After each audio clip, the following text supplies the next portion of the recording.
Friends, it gives me immense pleasure as the head of the institution Lilavati Hospital and Research Center to say a few words.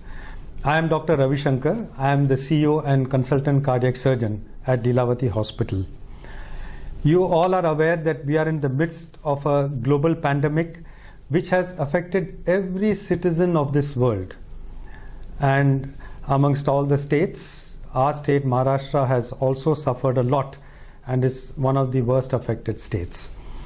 Right in the beginning of the pandemic, Lilavati Hospital has been in the forefront to organize and streamline the whole process of managing COVID and non-COVID cases. We were amongst the first in the city to start a screening center, a triage center, and even today both are fully functional. In the screening center, all the patients and their relatives and visitors are screened. Their temperature is taken, we examine, check their saturations, their pulse, and there are certain declaration forms which are made. Any of the patient who has got symptoms of fever or suggestive of COVID are sent to a fever clinic, and all the others are screened, and those who are non-COVID are routed through the casualty into the hospital. There are dedicated pathways for COVID and non-COVID patients in the hospital, and the zones have been clearly demarcated. As on today, we have a green zone, which is the main entrance into the hospital, which goes into the lobby, and this zone has been clearly marked all through the hospital and includes all the investigative and diagnostic centers, including the CT, MRI, X-ray department, ultrasound, and the laboratory.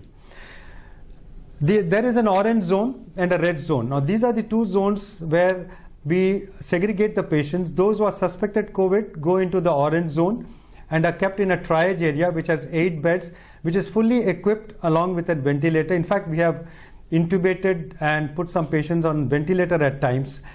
And as they wait for the COVID swab reports or the HRCT, they are then routed into the COVID ICU or the COVID ward. It's imperative to state here that these zones are totally separate. There is no mixing at all. A person who goes into the orange or red zone goes by a dedicated lift to the COVID ICU or COVID ward. This lift is not accessible to anybody else at any other place in the hospital. In the triage area, we have doctors, paramedical staff, nurses, there are ventilators, and patients can be kept there even for up till 48 hours before we decide on whether they are getting admitted or going on discharge. I must tell here right now that over a period of time, we have now started the OPD services in full swing, the operation theatres, and the cath lab. One recent addition to all this is that we have started a rapid antigen test. A rapid antigen test gives results within 30 minutes. It is a swab test done by chromatography method. And if it turns positive, no other test is required. It is indicative of COVID positive. In case it tests negative, and if the patient is symptomatic, then mandatorily RT-PCR has to be done.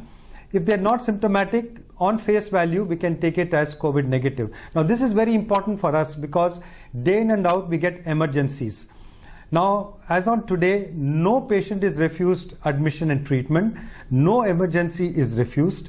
Any patient coming with a head injury or a stroke or a acute coronary syndrome with an MI, we straight away do a rapid antigen test. It's called RAT or a RAT, along with the HRCT.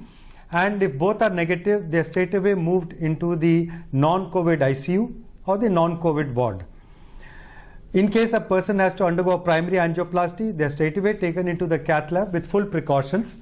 At the same time, RT-PCR swab is also sent so that the results come in about 12 to 18 hours. This is to protect not only the patient and their relatives, but also, most importantly, our healthcare staff, those who work in all these areas, both COVID and non-COVID. The OPDs are fully functional now, and they are running from morning till evening. And I must assure all of you that as on today, with the operation theatres running full swing, all high-end surgeries are being done, including neurosurgery, orthopedic surgery, cancer surgery, oncosurgery, cardiothoracic surgery, as well as urology, and soon we're going to start transplant procedures also. We want to reassure all the doctors, the consultants, and the patients that they are absolutely safe within this hospital, and once they enter the non-COVID area, there are absolutely clear instructions on how to go about it. Our protocols have been laid, our SOPs have been laid, and we rigidly follow them. That is one of the main reasons why, touch wood, our hospital continues to function throughout this pandemic. At no stage were we at any danger of being closed or any department being closed. The hospital has been fully functional, and slowly we are increasing the number of functional non-COVID beds also. As of now, we have one dedicated non-COVID ICU. Very soon the surgical ICU is also going to be made functional. In the COVID sector, we have about 140 beds, which is probably the highest number for a private hospital in Mumbai. As on today, we run 48 COVID ICU beds, and this is the highest number.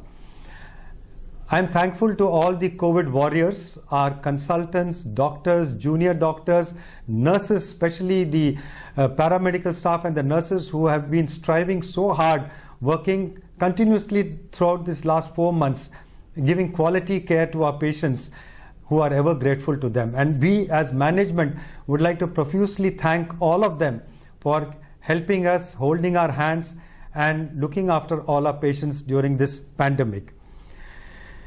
We wish you all a very safe and healthy life, and we are hoping that the worst is over, and we actually look forward to a COVID-free world in a short span of time.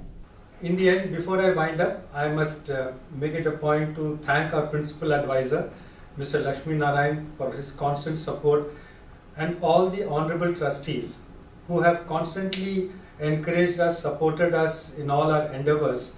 And I must also thank our Vice President, Mr. Ajay Pandey, and his team for giving all the infrastructure facilities and doing all the modifications at short notice so that our work has continued unabated.